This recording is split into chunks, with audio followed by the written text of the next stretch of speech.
নমস্কার বন্ধুরা, moms kitchen 4083-তে আপনাদের সবাইকে আবার স্বাগত।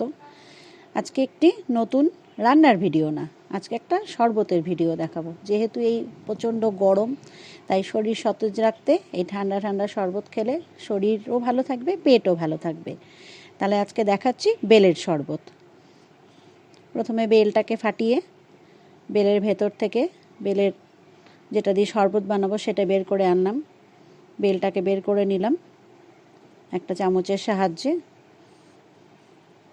বেলটাকে বের করে নিয়ে পুরো বেলটাকে চেঁচে চেঁচে বের করে নিলাম।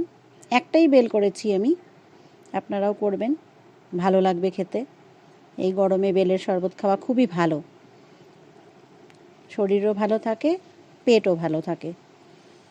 আজকে সেজন্য রান্নার ভিডিও না দিয়ে আজকে একটা শরবতের ভিডিও দিলাম। বেলটাকে একটু জলে চটকে ছাঁকনিতে ছেঁকে নিলাম।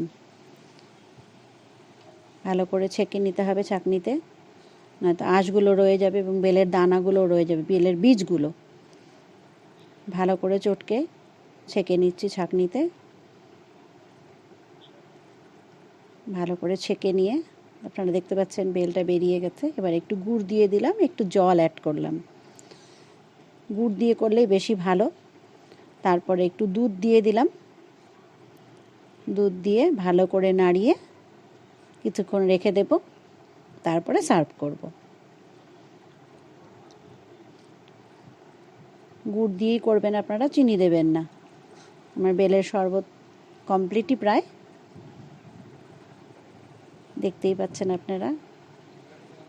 চৈত্র বৈশাখ মাসেই বেলটা পাওয়া যায়, জ্যৈষ্ঠ মাসে খাওয়াটা ঠিক না।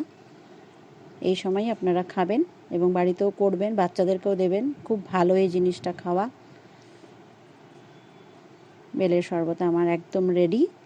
এবার গ্লাসে সার্ভ করে দেব। দেখতেই পাচ্ছেন আপনারা, আইস কিউব দিয়ে সার্ভ করে দিলাম।